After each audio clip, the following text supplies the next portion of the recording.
আসসালামু আলাইকুম। আপনি একটা বহির্বৃত্ত কিভাবে আঁকবেন? অবশ্যই আপনাকে বহির্বৃত্ত আঁকতে গেলে একটা বাহু দেওয়া থাকবে। সেটা ৫ হতে পারে, ৪ হতে পারে, ৬ হতে পারে। মানে একটা বাহু দিয়ে আপনি বহির্বৃত্ত কিভাবে আঁকবেন সেটা সম্পূর্ণটা আপনার আজকে দেখাচ্ছি। আপনি ১ম এ আপনার বাহুটা আঁকার পরে এখানে যেকোনো একটা দাগ দিয়ে নিবেন। পেন্সিল কম্পাস দ্বারা এটা মেপে নিবেন। মেপে নিয়ে যতটুকু আছে ততটুকু এটা মেপে নিয়ে এখান থেকে এটা বসাবেন। স্ট্রেইটলি বসাবেন। এটা এনা কাটবেন। উপরে চাপ দিবেন। আবার এই যে যেখানে কাটছেন বাহুটার উপরে সেখানে মাপ দিয়ে আপনি অবশ্যই কাটবেন। অবশ্যই যোগ করার মধ্যে সতর্কতা অবলম্বন করতে হবে।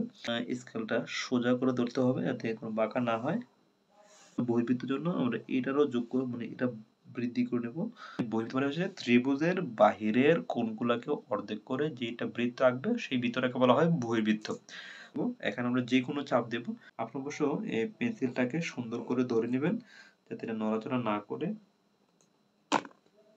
এবার আমরা এই চাপটাকে অর্ধেক করব। যেখানে যেকোনো চাপ নেওয়া হয়েছে আপনি এই চাপটাকে অর্ধেক করবেন। কিভাবে অর্ধেক করবেন দেখেন যে এখানে এটা হলো সবটা মানে চাপ আরকি। এখানে একটু কম নেবেন। একটু কম নিয়ে পাশে চাপ দিবেন। পাশে চাপ দিয়ে আবার একই মাপ নিয়ে অপর প্রান্তে বসাবেন। এই প্রান্তে বসাবেন। এই প্রান্তে বসে এবার আমরা এই চাপটাকে যোগ করে নেব। প্রয়োজনে আরেকটু বড় করে মিলিয়ে নিবেন যাতে আমাদের পরবর্তী সময় যোগ করতে সুবিধা হয়। এই পাশের এই কোণটাকে এখানে যেকোনো চাপ দিবেন।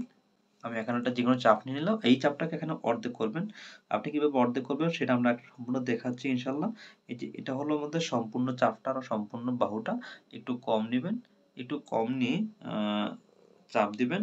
আবার একই মাপ নিয়ে অপর প্রান্তে বসাবেন। অপর প্রান্তে বসানোর পর যে এখানে বসাবেন। বসানোর পরে আবার চাপ দিবেন। এবার চাপ দেওয়ার পরে আপনি যে বিন্দুটা আছে অবশ্যই এখানে এটা মার্ক করে নিবেন। ভালোভাবে একটু মিলিয়ে নিবেন। দেখেন আমরা কিন্তু অলরেডি যোগ করে নিয়েছি। এখানে উপরে এবং নিচে ২ টা বিন্দু আছে। ওই ২ টা বিন্দু মিলিয়ে নিবেন। মিলিয়ে নেওয়ার পরে এখান থেকে শুধু এই মাঝ বরাবর দাগ দিবেন। এই যে এই বাহুটা মাপ নিবেন এতটুকু যতটুকু দাগ দিয়েছেন ততটুকু মাপ দেওয়ার পরে এবার আপনি দেখবেন যে আপনার বাহুটা মিলে কিনা। এবার এতটুকু মাপ নেওয়ার পরে আপনি যোগ করবেন, হ্যাঁ? এইটা হচ্ছে আমাদের বহির্বৃত্ত। এইভাবে আপনি যদি অঙ্কন করেন সহজেই বহির্বৃত্ত মিলে যাবে। আশা করি আপনি বহির্বৃত্ত কিভাবে আঁকবেন সেটা সহজে বুঝতে পেরেছেন। ভালো থাকবেন। ভালো লাগলে ভিডিওটা লাইক, কমেন্ট, শেয়ার করে দিবেন। ভালো থাকবেন। আসসালামু আলাইকুম।